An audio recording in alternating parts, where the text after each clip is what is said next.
السلام علیکم ورحمۃ اللہ وبرکاتہ۔ دوستو، میں نفیس اکبر قاسمی۔ میت کو دفن کرنے کے بعد اس کے سرہانے سورہ بقرہ کی ابتدائی آیات اور پیر کی جانب سورہ بقرہ کی آخری آیات پڑھتے ہیں۔ اس طرح کا عمل کیسا ہے؟ کیا اس کا قرآن و حدیث میں ثبوت ملتا ہے؟ کیا فرماتے ہیں اس سلسلے میں علماء کرام اور مفتیان اعظام؟ آج کی اس ویڈیو میں اس سلسلے میں 2 فتوے پیش کیے جا رہے ہیں۔ چنانچہ کسی نے دارالعلوم دیوبند کے مفتیان کرام سے فتویٰ پوچھا ہے۔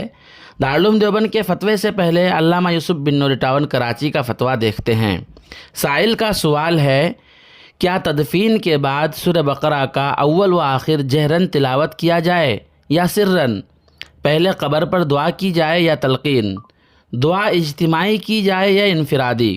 ان تمام سوالات کے جوابات دیے گئے ہیں۔ نمبر 1، میت کو قبر میں دفن کرنے کے بعد اس کے سرہانے سورہ بقرہ کی ابتدائی آیات اور پائنتی جانب سورہ بقرہ کی آخری آیات پڑھنا مسنون ہے۔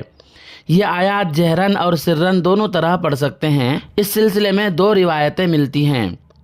نمبر 1، معجم کبیر میں ہے کہ حضرت لجاج رضی اللہ تعالیٰ عنہ نے اپنے بیٹے عبد الرحمن بن علا رحمۃ اللہ علیہ کو وصیت کی تھی کہ جب میرا انتقال ہو جائے اور میرے لیے قبر تیار کر دو تو مجھے قبر میں ڈالتے وقت بسم اللہ وعلی ملت رسول اللہ پڑھو، میری قبر پر مٹی ڈالو اور پھر میرے سرہانے سورہ بقرہ کی ابتدائی اور اختتامی آیتیں پڑھو، کیونکہ میں نے رسول اللہ صلی اللہ علیہ وسلم کو یہ کہتے ہوئے سنا ہے۔ امام نور الدین ہیثمی رحمۃ اللہ علیہ نے اس روایت کے راویوں کی توثیق کی ہے۔ نمبر 2، حضرت عبداللہ بن عمر رضی اللہ تعالیٰ عنہما سے روایت ہے کہ رسول اللہ صلی اللہ علیہ وسلم کا ارشاد ہے کہ جب تم میں سے کسی کا انتقال ہو جائے تو اسے روکے مت رکھو، بلکہ جلد از جلد قبر تک پہنچاؤ، اس کے سرہانے سورہ بقرہ کی ابتدائی آیات اور پائنتی کی جانب سورہ بقرہ کی اختتامی آیات پڑھی جائیں۔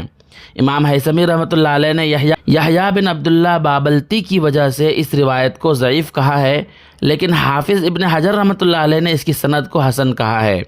علامہ شامی رحمۃ اللہ علیہ فرماتے ہیں کہ نبی کریم صلی اللہ علیہ وسلم سے ثابت ہے کہ آپ نے میت کے سرہانے سورہ بقرہ کی ابتدائی اور پیروں کی جانب اختتامی آیات پڑھی۔ فتاوی ہندیہ میں ہے کہ اگر قبر کے پاس قرآن کریم پڑھنے سے میت کو اس آواز سے مانوس کرنا مقصد ہے تو اس طرح کرنا جائز ہے۔ اس سے معلوم ہوا کہ قبر کے پاس جہراً تلاوت کرنا جائز ہے۔